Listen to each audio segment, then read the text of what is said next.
Hello, free spirited warriors. Thank you so much for tuning in. And today, I just wanted to take some time to delve a little bit further into the heart of this channel, which is self-love. Now, the previous video, which I'll link down below, talked a little bit, it was an intro video about this channel, what the different aspects are, and what I'm hoping that this channel can sort of be geared toward.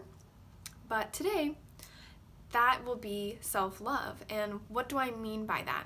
So basically, this whole channel is geared toward enhancing and improving and reconnecting with our personal self-love, and those ways that it is achieved, the ways that it is achieved is through health, awareness, and expression. So I know I've explained a little bit about that. Also, please check out the blog, which I will link down below as well, and I talk a little bit further and deeper into those meanings. But for the sake of today's video, self-love, it seems quite self-explanatory. Basically, it's loving oneself, and the ways that that can be done can be infinite.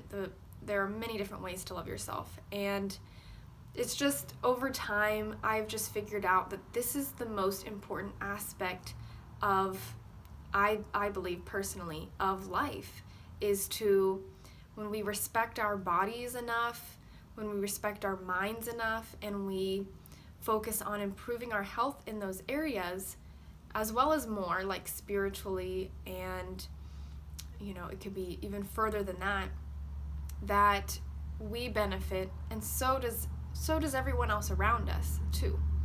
So that's what I mean by self-love, and basically the reach that it can have. And that's something that I just wanted to share and just emphasize, because this can get into the area of mental health, most importantly, which I have been seeing a lot of importance. And basically what I'm talking about is, I have a lot of friends, even myself, I can only speak for myself, but who have experienced some sort of mental health who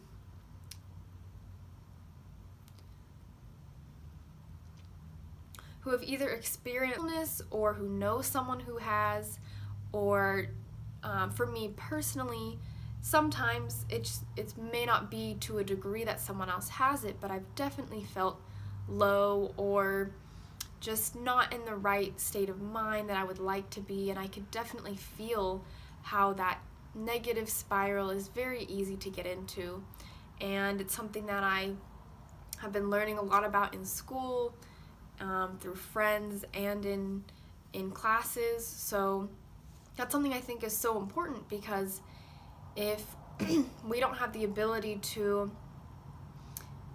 basically bringing some calmness or happiness into our life, it can definitely make the day very hard, or your life very hard.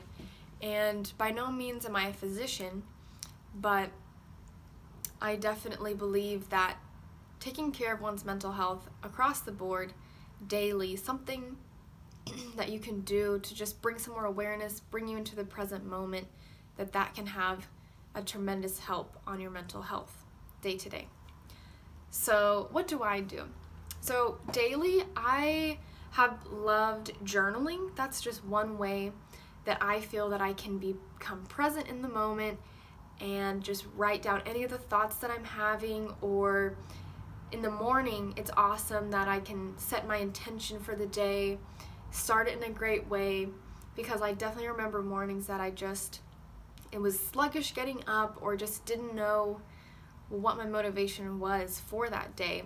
And one tool that I'll plug in here, which I'm so grateful to have, is from Alex and Mimi Icon and their friend UJ. They created this journal. It's a gratefulness journal called the 5-Minute Journal, and I'll link that down below as well if you want to check it out. But basically the concept is simple, and there are many different versions out there as well, but it's that you'll think of a few things in the morning that you're grateful for, and you'll set an intention for the day, and it just kind of puts your mind in the right mindset. And then in the evening, you'll also go back and write in there, and then say, what are some things I could have done better.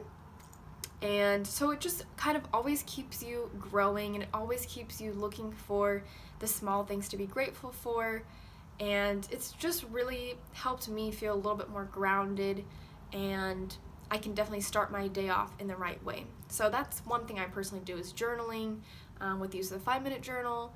I also just have a regular journal that I can just write in myself if I just wanted to explain one of the fun things that happened in the day or one of the sad things that happened in the day. I can just kind of write those thoughts out. So for me, pen and paper is a good way to get those feelings out and get those thoughts on paper. And I also think that way you can see where your mindset is in that moment when you write it. It's much different than just thinking it, because you're taking the time to put it into words. So that's something I do. I also I meditate, not every day, but I try to in the mornings when I can, and I definitely feel much more just like a nice calmness to start the day. And I also like to throw in yoga. I have been practicing for a while. I've been following Yoga with Adriene. I'll link down hers below. You might have heard of her channel, but she's quite well known, and I find that she has a very nice selection of videos in which you can practice on your own at home. So I've been really loving picking one practice that I feel I need every day. By no means do I do it every day, but that's definitely the intention. And it's amazing. I can feel a very, very big difference from before starting yoga and after, because it's all about energy, and I'm sure I'm not explaining it right, but that when you work certain parts and certain poses, that you can release and you can reconnect to your core. And I just love yoga in many ways, and I am so excited to continue to learn and continue my practice. So yeah, those are the main things that I do personally, and also just taking a day for myself if I need it. Some days that could be looking like going out and eating, or it could be just staying in and watching a movie that I like. But all in all, it's basically standing up for yourself, knowing that what you deserve and what you're worth. And if you don't feel like going out to the party that day, it is totally up to you, and it's totally right to say so, what you want to do. And it won't hurt other people's feelings. I struggled with that for a while. I didn't want to say no to people, but I've definitely realized that it's not worth your mental health to always say yes and to always be so available when no one else does that. They don't give up everything just from not wanting to say no. So I think it's a practice, and it's not something that comes overnight, but just to know that you're worthy of taking care of yourself and that no one else is going to do it for you. So those are some of the things that I wanted to share on self-love, and I hope that that's making sense. Please share some comments down below, maybe if you practice something every morning or not, or maybe once in a while. Share if there's something different from what I was talking about or similar. I'd love to hear your comments. Also, on the website, I have a blog discussing my story, my personal story, so please go check that out. I would love to also, if you'd like to share, I'd love to read your story as well. So thank you so much for listening, and I think that's all we have today. Again, let me know what you want to hear next, but more videos coming soon. Bye, have a great day.